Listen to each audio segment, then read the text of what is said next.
पुरवठा निरीक्षक तुम्हाला देखील बनायचे असेल तर हा व्हिडिओ तुमच्यासाठी आहे। मी आजच्या या व्हिडिओमध्ये पुरवठा निरीक्षक कसे बनावे याच्या संपूर्ण स्टेप सांगणार आहेत। याच्या त्या पदासाठी पात्रता काय लागते, निवड प्रक्रिया कशी असते, पगार किती मिळतो, कट ऑफ मार्क्स काय लागतात, परीक्षा पद्धत काय असते, प्रमोशन काय असतं, त्याची जॉब प्रोफाईल काय असते, या सर्वांविषयी डिटेलमध्ये माहिती देणार आहे। म्हणून तुम्ही हा व्हिडिओ जो आहे तर तो शेवटपर्यंत पूर्ण बघायचा आहे। नमस्कार मित्रांनो, मी गणेश वानकर इग्नाइट अकॅडमीच्या या प्लॅटफॉर्मवर तुम्हा सर्वांचे स्वागत करतो। तर बघा, नुकताच टेलिग्रामवर देखील मेसेज फिरत आहे की पुरवठा निरीक्षक एमपीएससी 2026 मध्ये 200 पेक्षा जास्त जे आहे तर ते जागा इथं येणार आहेत। आता हा मेसेज किती खरा किती खोटा तर त्याच्यावर तो डिस्कशनचा भाग असू शकतो। आपल्याला याच्याशी घेणं नाही, आपल्याला या पुरवठा निरीक्षक या पदासाठी माहिती करून घ्यायची, कारण की याच्या पात्रतेत थोडा बदल झालेला आहे। याची जी एक्झाम घेणारी बॉडी आहे त्याच्यात बदल झालेला आहे, याचा जो पॅटर्न आहे तर त्याच्यात बदल होणार आहे। तर या 3-4 गोष्टींमध्ये बदल झालेला आहे, म्हणून मी तुम्हाला या सर्व काही गोष्टी आजच्या या व्हिडिओमध्ये जे आहेत तर ते सांगणार आहे। बघा, जर आपण रिक्त जागा पाहिल्या की रिक्त जागा आहेत का, तर याचं उत्तर आहे आहेच। बघा, 1 जुलै 2025 चा हा तुम्ही आरटीआय पाहू शकतात। याच्यानुसार अन्न नागरी पुरवठा ग्राहक संरक्षण विभाग यांच्या अंतर्गत येणाऱ्या 250 जागा रिक्त आहेत। किती? 250 जागा इथं रिक्त जे आहेत तर ते आपल्याला इथं पाहायला मिळतात। बघा, या 250 जागा इथं दिलेल्या आहेत। बघा, 250 जागा रिक्त आहेत पुरवठा निरीक्षक गट क या संवर्गात मंजूर संवर्गांपैकी सरळ सेवा कोट्यातील 250 पद रिक्त आहेत। म्हणजे ते जे 200 चं दिसतंय तर ते मे बी खरं पण असू शकतं, पण 250 पेक्षा जास्त पद आपल्याला इथं रिक्त पाहायला मिळतात। आता हे जे पद आहे ना मित्रांनो, हे एमपीएससी कडे गेलेले आणि ग्रुप सी मध्ये गेलेले। मग आता आपल्याला एमपीएससी कंबाईन ग्रुप बी आणि ग्रुप सी ची तयारी करायची असेल तर महाराष्ट्रातील सर्वोत्कृष्ट फॅकल्टी टीम तुम्ही इथं बघू शकता। बघा, अभिजित राठोड सर, विशाल लोंढे सर, तर असे हे पूर्ण टीम इग्नाइटची जे आहे तर ते तुम्हाला इथं मार्गदर्शन करणार आहे। आतापर्यंत आपण फक्त ऑनलाईन मध्ये चांगलं काम करत होतो, आता आपण ऑफलाईन पण बॅचेस जे आहेत तर त्या सुरू केलेले आहेत मित्रांनो। पुणे, छत्रपती संभाजीनगर, नाशिक, आता मराठीमध्ये तर होतीच, पण महाराष्ट्रात इंग्लिश मिडियमची कोणती बॅच नव्हती जी काही कंबाईन साठी होती, तर इंग्लिश मिडियमची पण सेपरेट बॅच आपण लॉन्च केलेली मित्रांनो। बघा, इंग्लिश मराठी म्हणजे इंग्लिश मिडियम मराठी मिडियमची ऑनलाईन बॅचेस अवेलेबल आहेत, त्यासोबतच ऑफलाईनच्या पुणे, संभाजीनगर, नाशिक इथं देखील तिन्ही बॅचेस जे आहेत तर ते आपल्या उपलब्ध होणार आहेत। या नंबरला कॉल करा आणि अधिक माहिती तुम्ही जाणून घ्या। आता याआधी जर आलेली जाहिरात पाहिली तर ही जाहिरात 2023 ची होती मित्रांनो। ही 2023 ची ही आलेली जाहिरात पाहायला मिळते। तर त्यावेळी जर आपण पाहिलं ही परीक्षा आयबीपीएस ने घेतली होती। कोणी घेतली होती? आयबीपीएस या संस्थेने ही परीक्षा जी आहे तर ती घेतलेली होती। 345 जागा आल्या होत्या, 345 जागांसाठी। आणि या जागांचं वैशिष्ट्य असं असतं मित्रांनो, या विभागानुसार जागा येतात, म्हणजे कोकण, पुणे, नाशिक, छत्रपती संभाजीनगर, अमरावती, नागपूर या अशा पद्धतीने येतात। एक्झाम एकच होते, तुमच्या मार्कांनुसार तुम्हाला ते अलॉट करून टाकतात कुठलं डिपार्टमेंट अलॉट करायचं। आता परीक्षा कोण घेणार? मागच्या वेळी आयबीपीएस ने घेतली, आता कोण घेणार आहे? एमपीएससी घेणार आहे। आता मी हे कशावरून सांगतोय, कारण की याच्या संदर्भातला जो काही 5 मे 2026 चा जो जीआर आहे तर त्या जीआर मध्येच त्यांनी नमूद केलेले बघा, अन्न नागरी पुरवठा आणि ग्राहक संरक्षण डिव्हिजनल सप्लाय ऑफिस इस्टॅब्लिशमेंट येथील पद आहे पुरवठा निरीक्षक, किंवा त्याला मुख्य लिपिक म्हणतात पुरवठा, किंवा धान्य खरेदी निरीक्षक, किंवा गोदाम व्यवस्थापक श्रेणी 2। तुम्ही म्हणाले एवढे नाव काय, त्याचं मी कारण पुढे देतो। पण हे जे सप्लाय इन्स्पेक्टर पद आहे हे गट क चं पद आहे, तर याची जी काही पात्रता होती ही आधीची पात्रता होती। आता नवीन पात्रता काय सांगण्यात आलेली आहे की bachelor degree in any stream, कुठल्याही शाखेतील पदवीधर फॉर्म भरू शकतो, त्याला काहीच आता लिमिटच राहिले नाही, कोणी इंजिनिअरिंगचा असो, मेडिकलचा असो, फार्मसीचा असो ते। आता हे जे पद आहे एमपीएससीच्या ग्रुप सी मध्ये गेलेले, लिपिक संवर्गामध्ये गेलेले, आलं का लक्षात? आता हे जे पुरवठा निरीक्षक आहे त्यांनी लिपिक संवर्गामध्ये ऍड केलेले, आणि हा जो लिपिक संवर्ग आहे ना हा एमपीएससीच्या ग्रुप सी मध्ये आहे। मग मोस्ट प्रोबेबली ही जी आहे ना तर ती ग्रुप सी मध्येच मर्ज होऊन ग्रुप सी मध्ये जर याची एक्झाम आली तर ग्रुप सी मध्ये होईल। पात्रता काय सांगितली? कुठल्याही शाखेचा पदवीधर फॉर्म भरू शकतो, कुठल्याही शाखेची पदवी, त्याला काय आता हेच राहिलेलं नाही। वयोमर्यादा पण आहे 18, किमान 18 पाहिजे। त्याच्यानंतर 38 वर्ष ओपन वाल्यांसाठी, 43 वर्ष मागासवर्गीयांसाठी आपल्याला इथं वयोमर्यादा जी आहे तर ती दिसते। आता पुरवठा निरीक्षक हे पद नेमकं काय मित्रांनो, याला तुम्ही अन्न पुरवठा निरीक्षक असं पण म्हणू शकतात। हा फूड सप्लाय ऑफिसर असतो, फूड सप्लाय, पण याला जनरली सप्लाय ऑफिसर असं नाव येतं। सप्लाय इन्स्पेक्टर ऑफिसर नंतरचे पोस्ट आहे, तर फूड सप्लाय इन्स्पेक्टर असं आहे। हे महाराष्ट्र शासनाच्या अन्न नागरी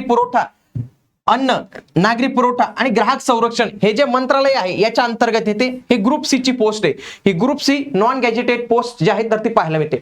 याला S10 ची वेतन श्रेणी, S10 ज्याच्या अंतर्गत त्याला 29,200 ते 92,300 एवढी त्याची वेतन श्रेणी असते. सोबत त्याला काही अलाउन्स मिळतात. जर मी तुम्हाला टोटल जर सॅलरी सांगायची झाली तर जर तुम्ही एक सिटीमध्ये असाल तर तुम्हाला जवळपास 52,000 रुपये सॅलरी मिळेल. वाय सिटीमध्ये असाल तर 50,000 रुपये. म्हणजेच काय 50 ते 52,000 रुपये सॅलरी एवढी इन हँड येते बरं का. इन हँड सांगतोय मी. बाकी तुमची सॅलरी ही जास्त जाते बघा. ही 64,000 आहे आणि 61,000 आहे. बाकी थोडी कपात पण होते. तर तुम्हाला 50 ते 52,000 मध्ये इन हँड सॅलरी जी आहे तर ती इथं मिळते.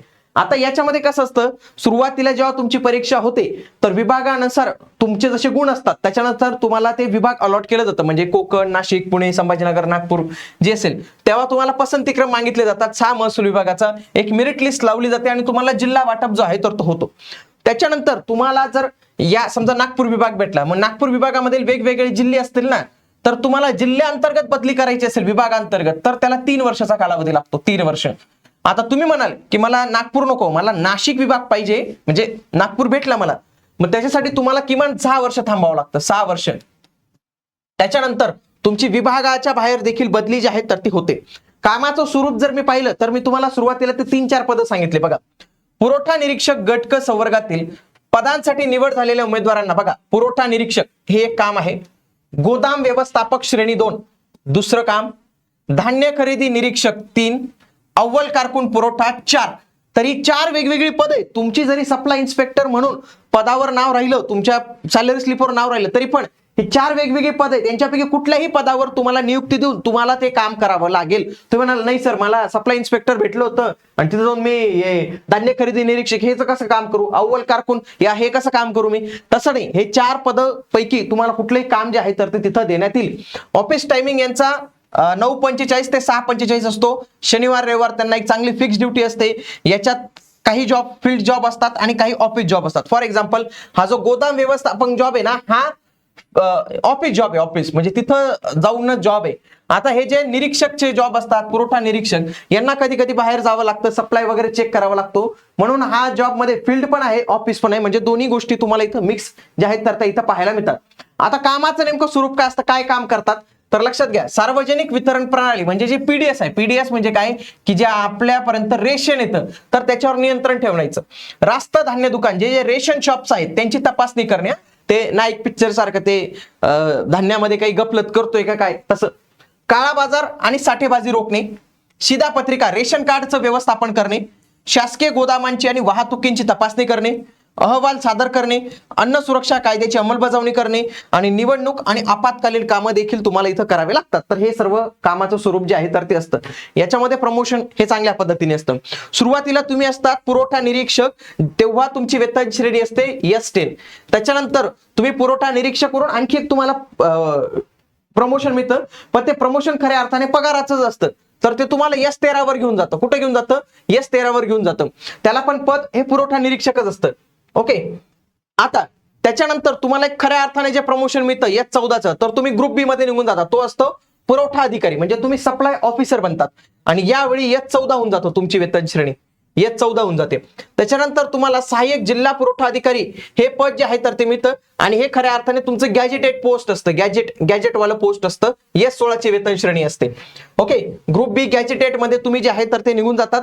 आता या बदलीला किमान 5 ते 10 वर्षाचा असा एक कालावधी असतो. त्याच्यामध्ये कधी तुमची बदली होते.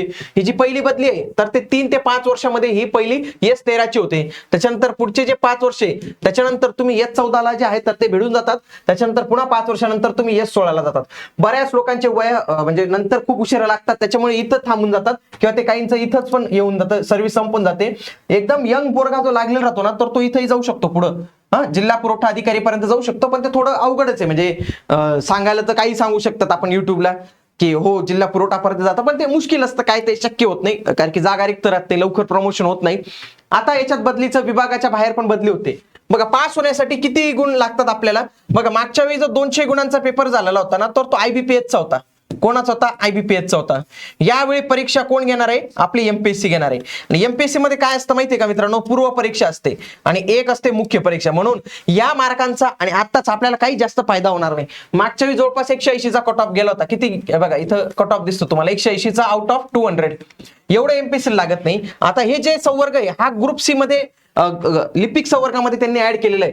तर मोस्ट प्रोबेबली हा ग्रुप सी मध्ये जाईल. ग्रुप सी मध्ये पूर्व परीक्षा मुख्य परीक्षा असते, तिथं आपल्याला 50 ते 60 गुण लागतात प्रिलिम पास व्हायला. आणि इथं 240 ते 260 मध्ये मुख्य परीक्षेला गुण लागले तर ते आपण चांगल्या पद्धतीने पास होऊ शकतो. आता त्याला आपल्याला ग्रुप सीच्या कट ऑफ सोबतच कम्पेअर करावं लागेल. म्हणून जर कोणी इथं कम्पेअर करत असेल तर ते चुकीचं आहे, कारण की तो आयबीपीएस पॅटर्न होता, हा एमपीएससी पॅटर्न जो आहे तर तो आपल्याला पाहायला मिळतो. एक्झाम पॅटर्न काय असेल? एक्झाम पॅटर्न याचा काहीच नाही मित्रांनो, ग्रुप सीचाच एक्झाम पॅटर्न असेल. हा कोणता असेल? ग्रुप सीचा. विशेष अशी परीक्षा होणार नाही. बरेच लोक म्हणतात की पुरवठा निरीक्षकची सेपरेट ऍड येणार नाही. लक्षात घ्या, ऑलरेडी त्यांनी कॅडर बकेटिंग केलेले. कॅडर बकेटिंग नुसार पुरवठा निरीक्षक हे लिपिक संवर्गामध्ये ऍड केलेले. लिपिक संवर्ग हा एमपीएससी ग्रुप सी मध्ये त्यांनी जो आहे तर तो ऍड केलेला आहे. हा जर समजा लिपिक संवर्ग बाजूला काढून घेतला तर त्यावेळी मात्र परीक्षा योजनेत बदल होऊ शकतो. पण सध्या जर तुम्हाला तयारी करायची असेल तर एमपीएससी ग्रुप सी ची तयारी तुम्हाला जी आहे तर ते करावी लागणार आहे. नवीन जाहिरात कधी येणार? लक्षात घ्या, नवीन जाहिरात याची ग्रुप सी मार्फतच जी आहे तर ती येईल. आणि सध्या याला वेळ लागेल. का वेळ लागेल? लक्षात घ्या, डिपार्टमेंटमध्ये रिक्त पद आहेत का? आहेत. पण सध्या ग्रुप सी मध्ये मेजर ट्रान्सफॉर्मेशन चालू आहे. काही संवर्ग ऍड होणार आहेत, काही संवर्ग त्याच्यातनं काढून काही सेपरेट एक्झामची होणार आहे. म्हणून याला 2 ते 3 महिने लागू शकतात. पण तुम्हाला टेन्शन नाही मित्रांनो. पहिले काय असायचं, वेगवेगळे एक्झाम यायची म्हणून वेगवेगळी तयारी करावी लागायची. आता तुम्हाला सिंपल काम एकच करायचंय की तुम्हाला आता एमपीएससीची तयारी सुरू करायची, कारण की त्याच्यामध्ये तलाठी पण गेलेले आहे, त्याच्यामध्ये बाकी पुरवठा निरीक्षक पण आहे, लिपिक पण आहे, पीएसआय पण, एसटीआय पण, एएसओ पण आहे, सगळंच आहे. एकच चांगली तयारी करायची आणि तेच चांगली तयारीचं एक लक्ष ठेवून आपण लॉन्च केले लक्ष्य बॅच तुमच्यासाठी. आणि याच्यामध्ये आपण एक छान काम केलेले, ऑफलाईन पण सुरू केलेले, ऑनलाईन पण सुरू केलेले, इंग्लिश मीडियम पण सुरू केलेलं आहे. म्हणजे महाराष्ट्रात तुम्हाला अशा पद्धतीची व्हरायटी कुठेच मिळणार नाही. सोबत तुम्ही जर आपली फॅकल्टी टीम पाहिली तर अतिशय उत्कृष्ट फॅकल्टी टीम तुम्हाला जी आहे तर ती उपलब्ध करून दिलेली आहे. आता तुम्हाला एकच काम करायचं, इग्नाइट अकॅडमीचं ऍप्लिकेशन डाउनलोड करायचं आहे, या बॅचला एनरोल करायचंय. आणखी काही जास्त माहिती पाहिजे असेल तर आपले हे नंबर्स आहेत, यांना देखील तुम्ही कॉल करू शकता. भेटूया पुढील व्हिडिओमध्ये. तोपर्यंत जय हिंद, जय महाराष्ट्र, धन्यवाद.